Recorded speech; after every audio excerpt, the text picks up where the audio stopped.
So after all that's done, he tells you to go to, again, you're gonna go to the front desk a lot. There's a medical. I don't know if I've already said this. I can't remember. I'm sorry, you guys. It's early, and I actually have a lot of errands to run today, so I'm trying to also talk kind of quick so that I'm not like. I have a lot of stuff to do today, and it's really frustrating. But what's I'm saying?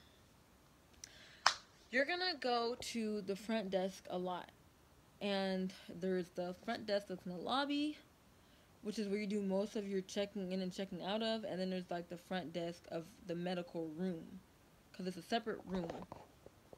It's almost like a building. It's like a separate build. Is it? Ignore me. Whatever. So front desk for medical. Take your. No, I'm ahead of myself. So after we sign everything, we do that. He tells us to stand up. He calls our names.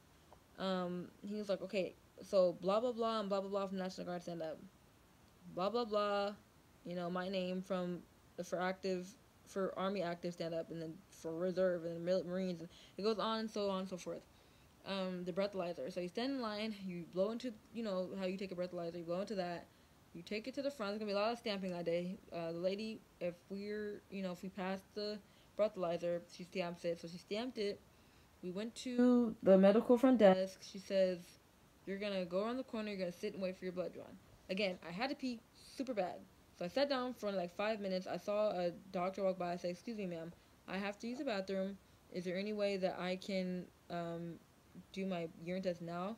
He's like, there should already be a medical assistant in the bathroom waiting. So I went around the corner and knocked on the door. She opened it. She was like, okay, you have to pee? I said, yes, ma'am. So she said, grab a container and you're going to pee.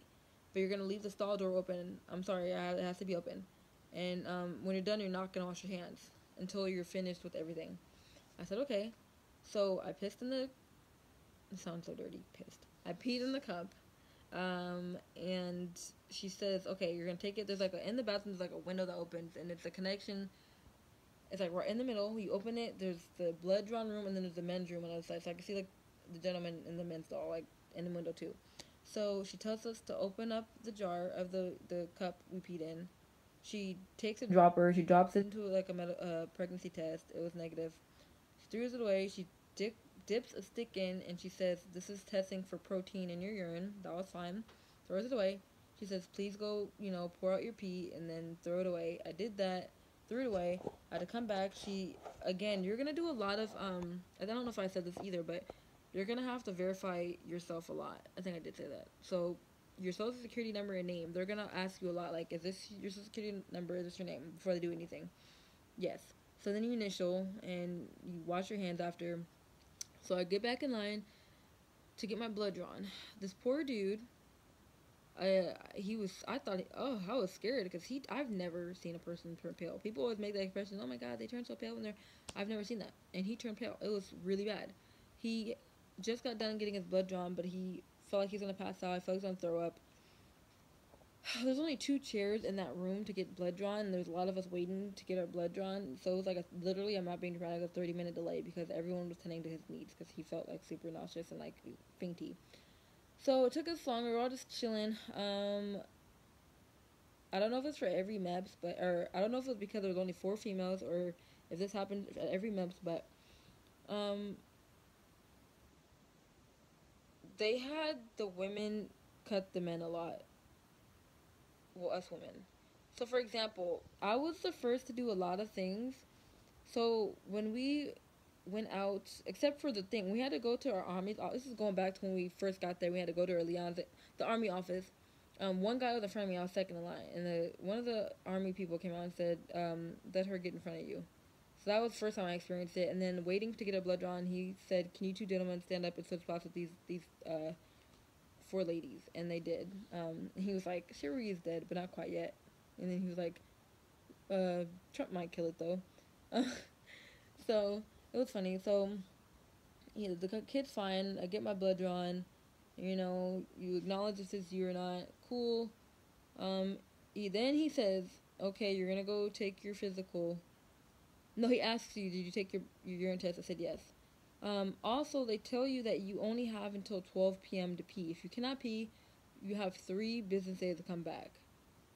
So, if you couldn't pee by 12 o'clock noon, you couldn't do that part of it. You would have to come back Friday, Monday, or Tuesday, and that was it. I forgot what happens. He said if you didn't pee by Tuesday, but yeah. So I'm glad I held it for as long as I did, and I peed when I did, because knowing me, I wouldn't be able to pee on demand if I had already emptied my bladder when I first got there.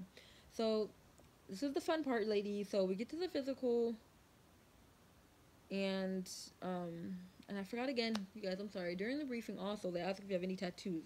If you have a tattoo, they give you a form. Basically, you tell them where your tattoo is located on your body. What does it mean? What does it say? And that's it. You put it back in your file. Another thing and happened in the briefing. Another doctor came in with a white coat and said, "These are not files for you to look at. You have no right to look at the files. If you look at these files, you will be asked to leave this floor." He said that literally 3 times so everyone can understand. Do you understand? If I catch anyone or any personnel catches you looking at the files, you will be kicked off the floor. Everyone said yes. Okay. Fast forward back to me going to getting done with my blood. While I was sitting waiting to get my blood drawn, this kid apparently he was like around the corner, but like close enough to where we cannot hear. The doctor in a lab coat pulled the 3 kids that had to get their ears droplets in their ears, and he pulled them to like basically redo their to look at their ear again, I guess. But he saw this kid and he's like, "Are you?" And he said it loud. Again, you guys, if you don't listen, you will be embarrassed. And they all did. Everyone that I named today that didn't follow directions was all yelled at. Like they made it a point so everyone can hear. They make an example out of you. He was like, "Did I not ask you to keep your file closed? Did I not say if you open your file, I'll kick you off this floor?" And I couldn't hear what the kid was saying. He was kind of whispering. I guess he was embarrassed, but he was whispering, so I couldn't hear him.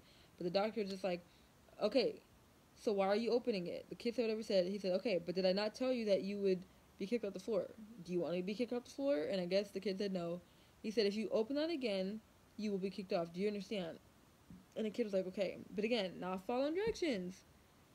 People, I, like, boot camp's gonna be hard for those people.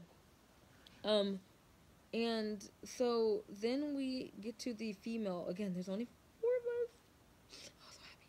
So this is where I became last because I had to get 2 things done. I had to get my tattoo measured, and then, so they go in there, and they have you undressed, and you're in your underwear and bra, but you get to wear when you go to the doctor, you have to wear the little blue plastic sheet thingy over you, like robe thingy. So we got to put that on, so we weren't sitting in complete nakedness.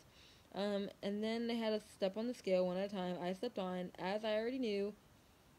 So I was 56 inch. I'm 50. No, I'm sorry. Am I 56 or 64 inches? I'm 64 inches. I'm 5'5.5" or 5'6". So whatever. I'm either 56 or 64 inches. I think I was 64 inches. For 64 inches for the Army, for the different branches have different requirements. That's important to know. So for Army, it's different. For Navy, it's different from Air Force, different from Marines. But for Army, since I was 65 inches, the max weight I was allowed to be was 157 pounds. I'm not embarrassed. I told you I'm always be honest through these videos. I gained 20 pounds within the last couple months. I was 161 pounds in the weigh-in. So I was 4 pounds over what I was supposed to be. So she took my file and put it to the side. Everyone else, we had one National Guard, and the 2 other girls were Air Force. So they had the Air Force people had different requirements, but everyone else was beautifully sized, and they was handed their record back. And she says, "I'm not gonna do it right now, but at the end I'm gonna check your BMI, which is your body fat." And so they're gonna tape me. That's the measurement. That's fine. I knew that was gonna happen. Um, so next, they say anyone who has tattoos, it's me, one other girl. You tell them where it's at, and they just measure it. Mine was my size is I think is 12 by 8. I think. It wasn't too big, obviously, because it wasn't an issue, and it's up here. So it's in a fine area where you can cover it, and it has my son's name and his birthday. So they measure that, they write it down. So if you have a tattoo, they're gonna measure it, and they're gonna write it down. If you're over your weight limit, they're gonna. That's fine. It's fine as long as you. Actually, I don't know if that's only with the Army because they were talking. There's 2 of them talking. Like, yeah, luckily with the Army you can. So I'm not sure if it was the Army only or if it's other branches. But for the Army, if you're over your weight limit, you can get tape measured, and as long as you pass a certain body fat, wherever it works, then you're okay. So, um, um, um. So everyone's measured. Good, good, good. So, um, then they call you into the room. You're gonna be called into. So there's like a main waiting room. So it's like you're in a room. So it's almost like your room and then there's a closet. It's like that. Obviously not as small, but that's how you can envision it. So it's a room that's okay size, and then there's another room. It's the doctor's office. It's like a regular doctor's office size. So you go in there, and this is the interview part. You'll go in there twice. Once for the interview, second for the actually exams you. So she'll ask you what you wrote on your form, basically what you when you were in the briefing, and I told you you had to fill out forms and write like, have you ever this, have you ever that, been hospitalized. She checks over that, and then she just kind of re-asks you what any doctor would ask you. You know, and for me, because I'm a female with kids more, so she was like, you know, have you ever, do you have a seizure problem? Have you ever broken a bone? Have you ever, you know, got a speeding ticket? Any tickets? Any encounters with the law? Like, she asked you a lot of stuff. And for me, no, no ma'am, no ma'am, no ma'am. And then she was like, you know, she knows I have kids. She read that. She said, okay, you've been hospitalized. You have 3 kids. Were they all natural birth or any C-section? Said, no ma'am, they're all natural births. Any complications? I said, no. She's like, any abortions or miscarriages? That's no for me. And then she's like, okay. And then you leave. And then they interview everybody else. After everyone else gets interviewed, then that's when you do the exercises. I'm going to make a separate video that shows you every exercise. I think I remember every exercise you have to do, and I'm going to show you how it's done. So, I'm going to show you that in another video. So, that's done. Um, and I'm not going to get into to detail about the exercises since I'm going to show you in another video. But basically, you do your exercises. Everyone passed that. So, I had to come back over. And they had to do my taping. They tape around your upper waist right here, and then they tape around like I think the smallest portion of like your lower hip. So it's not your hip, but like below that. And you know, you hold your, yeah. So they tape that. So for me, I guess it's my branch or whatever. The maximum body fat you could have was 32%, being the 32%. Mine was 28. So although it was close, I passed it. So I passed that part. After that's done, you know, everyone's still waiting. So after everyone's out their interview, and I was off to the side getting measured, everyone's done. So now we were called in to do the physical exam. So I'm going to stop this video, guys, and I'm going to make another video. Just, again, I know it's annoying, but just 2 seconds to click on another video. So...